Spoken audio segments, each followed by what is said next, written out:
তিন জায়গায় প্রয়োজনে মিথ্যা বলা যায়। কয় জায়গায় মিথ্যা বলতে? তাওরিয়া, মানে কথা একটু ঘুরিয়ে বলবেন। এক নাম্বার, আপনার ওয়াইফকে খুশি করার জন্য, সে একটু এরকম না বলে একটু কৌশল করে বললে খুশি হবে, ওটা বলা যায়। দুই নাম্বার, জীবন মরণের ব্যাপার, জান বাঁচানোর জন্য একটু কৌশল করে ঘুরিয়ে বললেন, এটা জায়েজ। তিন নাম্বার, দুইজন ঝগড়া লাগছে তাদেরকে মিলিয়ে দেওয়ার জন্য কৌশল করে একটু মিথ্যা বলা, ঘুরিয়ে বলা জায়েজ। দুইজনের মধ্যে দেখলেন যে সম্পর্ক খারাপ, তো একজনরে বললেন, ভাই সে তো ওই দিন আপনার ব্যাপারে অনেক প্রশংসা। কি আমার ব্যাপারে প্রশংসা? তার সাথে তো আমার মারাত্মক সম্পর্ক। কি বলল? এই বললো আপনি নাকি এই করছেন ওই করছেন, অনেক প্রশংসা। লোকটার মন খুশি হয়ে যাবে তার ব্যাপারে, ঠিক কিনা? আবার তার সাথে যার ঝগড়া, ওরে যে বলুন, ভাই ওই দিন তো সে আপনার অনেক অ্যাপ্রিসিয়েশন করলো, অনেক। সে তো অবাক, কিরে বলে কি আমার? এই যে দুইজনের ব্যাপারে দুইজনের একটু ভালো ভালো কথা বলে দিচ্ছেন, একদিন দেখবেন রাস্তা দিয়ে হাঁটার সময় একে অপরকে সালাম দিয়ে ফেলছে, সালাম দিয়ে বুকে জড়ায় ধরছে, আছে না নেই? আবার মিলমিশ হয়ে গেছে। কিন্তু আমাদের স্বভাব হইল, দুই প্রতিবেশী যদি একসাথে বসে একসাথে হাঁটে, দূর থেকে দেখলে আমাদের জলে, আছে না নাই? ঘটনা কি? এই দুইটার মধ্যে এত মিল কে? এই দুইটার মধ্যে গিরিঙ্গি লাগানো যায় কিভাবে? হ্যাঁ, এই বন্ধুত্ব ফ্রেন্ডশিপ নষ্ট করা যায় কিভাবে? এরকম মানসিকতা সবার না, আমাদের অনেকের মধ্যে আছে না নাই? আল্লাহর কাছে তওবা করেন, এই মানসিকতার যেন আমরা না হই, আমরা মিলিয়ে দিব। কানগুলো খরগোশের কানের মতো খাড়া করে শুনুন পেকুয়ার ভাইরা। বিশ্বনবী বলেন, আলা উখবিরুকুম বি আফদল দারাজা, আলা উখবিরুকুম বি আফদল মিন দারাজাতিস সিয়ামি ওয়াস সালাতি ওয়াস সাদাকা। হে আমার উম্মতেরা, নামাজ, রোজা, দান, দেখেন নামাজ, রোজা, দানের চেয়েও বড় কোনো শ্রেষ্ঠ ইবাদতের কথা আমি কি তোমাদের বলবো না? সাহাবারা তো অবাক, বলে কি নামাজের চেয়ে বড় ইবাদত, রোজার চেয়ে বড়, দান করার চেয়ে বড় ইবাদত? সাহাবীরা বললেন, বালা ইয়া রাসূলুল্লাহ। নবী বলেন, বিশ্বনবী বললেন, নামাজের চেয়েও বড়, রোজার চেয়েও বড়, যাকাতের চেয়েও বড়, সাদাকার চেয়েও বড় একটা ইবাদত আছে, আমি কি তোমাদের বলবো না? সাহাবারা বললেন, ইয়া রাসূলুল্লাহ, বালা, অবশ্যই বলবেন, সেটা কি? বিশ্বনবী বললেন, ইসলাহু যাতিল বাইন।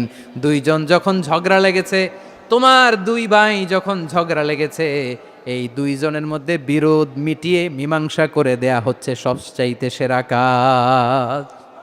দুইজন ঝগড়া লাগলে মিলিয়ে দিলে যে কত সওয়াব, এটা আমরা অনেকে জানিই না। দুইজন ঝগড়া লাগছে, আচ্ছা আপনাদের কোথাও এলাকায় আগুন লাগলে আপনারা কি ঢালেন? পানি। অনেকে ওই জায়গায় তেল ঢালে, এরকম ডাকাইতেছে না নাই? আগুন নিভানোর জন্য ঢালতে হবে কি? একদল এখানে কি ঢালে? আল্লাহ তাআলা এরকম মাইন্ডসেটের মানসিকতার হওয়া থেকে আমাদেরকে তুমি বাঁচাও। ঝগড়া লাগলে মিলিয়ে দিবেন, কি করবেন?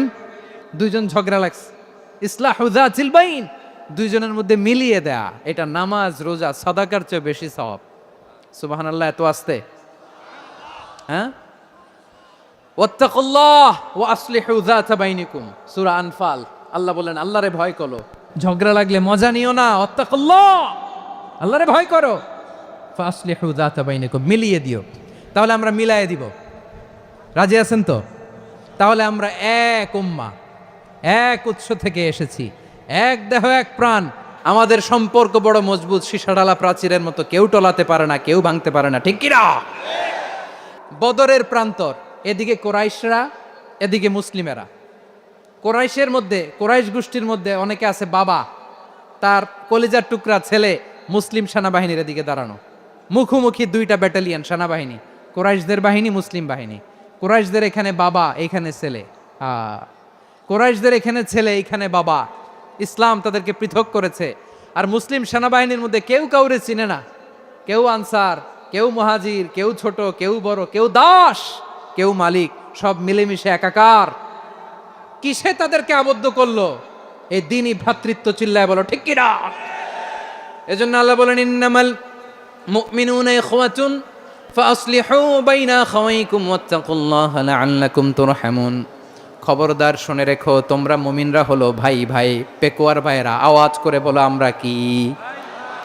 আরো জোরে বলো, আমাদের সম্পর্ক কি? ভাই ভাই সম্পর্ক।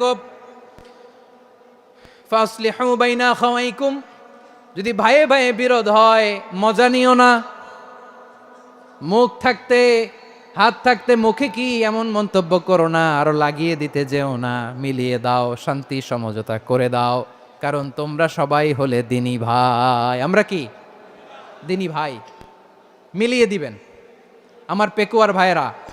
আবার আমাদের সম্পর্ক হলো ভাই ভাই। আমরা ঐক্যবদ্ধ থাকার জন্য দুনিয়ায় এসেছি। কেমন করে ঐক্যবদ্ধ থাকতে হয় দুনিয়াবাসীরে শেখানোর জন্য এসেছি। আল্লাহ বলেন, ও নবী, শুধু মুসলমানের মধ্যেই ঐক্য গড়লে হবে না, প্রয়োজনে ইহুদি নাসারাদের সাথে ঐক্য গড়ে তোলো। কথা শুনতেছেন?